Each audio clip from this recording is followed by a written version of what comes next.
The fool has said in the depths of his soul, no God. There is no God for me. I will have nothing to do with God. But on the inside, there is the recognition that there is a God in heaven, but I do not want God to run my life or tell me how to live. I will go my own way. I will be the captain of my own ship. I will be the master of my own destiny. When God is presented to me, I will adamantly set my jaw and say, no, God.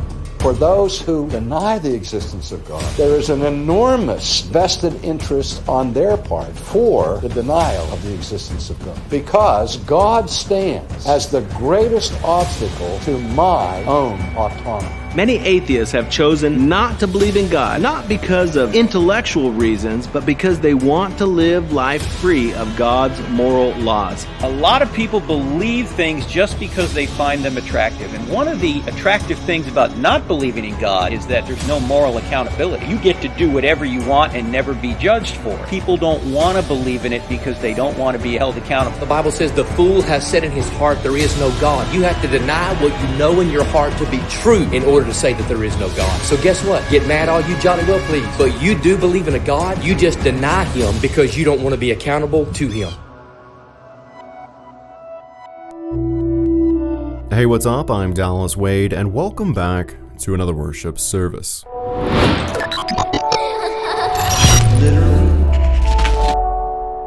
If you listen to any Christian minister or apologist for long enough, you will most likely hear them say that atheists don't believe in God because atheists want to live a sinful life. Being an outspoken atheist myself, I get a lot of comments from ordinary Christians who repeat this sentiment. They've heard it so many times from their favorite Christian ministers or apologists that they just regurgitate it without even stopping to consider whether or not it's even true. Just a few days ago, I got this comment from a Christian saying, God is obvious. The problem isn't that there isn't enough evidence. The problem is that you don't want to know God. You suppress the truth of God in your unrighteousness.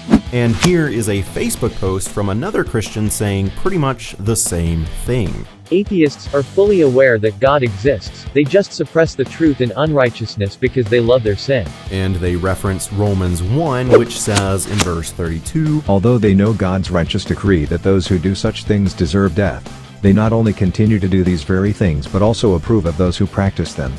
So is any of that stuff actually true? Do all of these Christians have atheists pinned down and figured out? Well, if you do genuinely want to know what someone believes and why they believe what they believe, you should probably be getting that information from someone who actually believes in that thing. So if you are looking for information about atheists and why atheists are atheists, you should probably not be getting that information from a Christian. You should probably be getting that information from an atheist. And fortunately for us, I am an atheist, so let's talk about that. Atheists love the pleasures of sin so much that the possibility of being accountable for sin is something they would rather deny.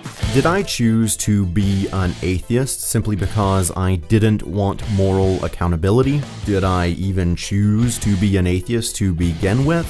And do I know deep down in my heart that God does exist?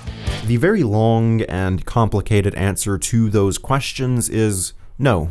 None of that is true. Now, maybe some of that is true for some atheists out there, but it is not true for me or any other atheist that I know personally. And if I did become an atheist just so that I could live a reckless and carefree lifestyle with no moral accountability or concern for the impact that my actions will have on others, then why aren't I doing that? If you honestly think that I became an atheist just so that I could do something that I wasn't allowed to do when I was a Christian, then please let me know what that thing is, because I have no idea. I mean, obviously my views on many moral issues have changed since I left Christianity and became an atheist, but even so, surprisingly, none of that has impacted or changed my day-to-day lifestyle, other than just not being judgmental and condescending towards people who live different types of lifestyles than I do. But as far as my own personal lifestyle goes, it hasn't changed at all. I mean, I don't go to church anymore, but if you think that I became an atheist just to free up my Sundays, then you clearly don't know anything about me, because that is quite literally the thing that I probably miss most about Christianity. And that actually brings me to my next point, which is that there are a lot of things about Christianity and believing in a God that I miss quite a lot.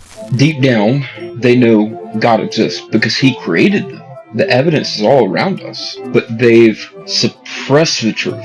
They've buried it.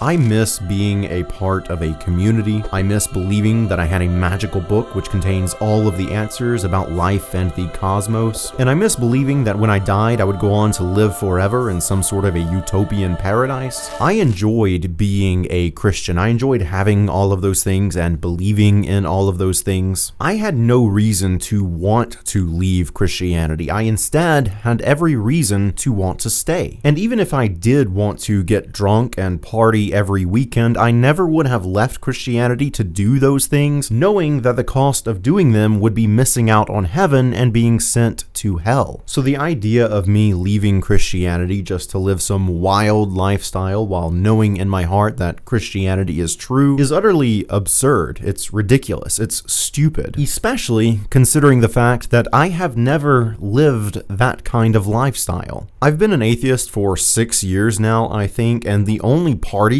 that I've ever been to were birthday parties for relatives, and I didn't even like going to those. I've also never been to a strip club, and in all of my life, to this day, I've never been drunk. And that's not even because I think any of those things are wrong or all that wild. I don't. Those just aren't things that have ever appealed to me personally. See, the reality is, brothers and sisters, that most atheists are not denying God based on rational reason. It's not because they don't have evidence or good reasons. It's because they don't want to believe in God. It's an emotional issue. I didn't leave Christianity because I wanted to do something, and I didn't leave Christianity because I wanted to believe something. I didn't even want to leave Christianity. I never wanted to leave Christianity, and I most certainly never wanted to be an atheist. I am an atheist, but not because I want to be. I would like to believe that there are gods out there who watch over us and take care of us and listen to us when we call out to them. That would be nice. That would be awesome. That would be comforting. I would like to believe in that. I would like to not be an atheist. But at the same time, I don't want to believe in something just because I want to believe in it. I want to believe in something because I know with a reasonable amount of certainty that it's actually true. And that's why I am an atheist, because as far as I know, there is no compelling argument, there is no valid evidence, and there is absolutely no level of certainty that gods do exist, despite the fact that I wish that there was. A lot of these atheists today are as religious as any of us. They really are. But what they actually are God haters. I'm far from convinced, though, that the militant atheists out there, I'm just not convinced that they start out believing that there is no God. They start out as God haters. They hate God, they hate Christianity, they hate Christians for whatever reason, and they start out with just a hatred of God, and so they want to deny the existence. So to all of you Christians out there, stop assuming that you know what atheists believe in or why they believe what they believe in when you yourself are not an atheist. And instead of getting all of your information about atheists and atheism from Christian ministers and Christian apologists and the Bible, maybe try getting your information about atheists from actual atheists. And as always, thanks for watching, and I will see you in the next worship service.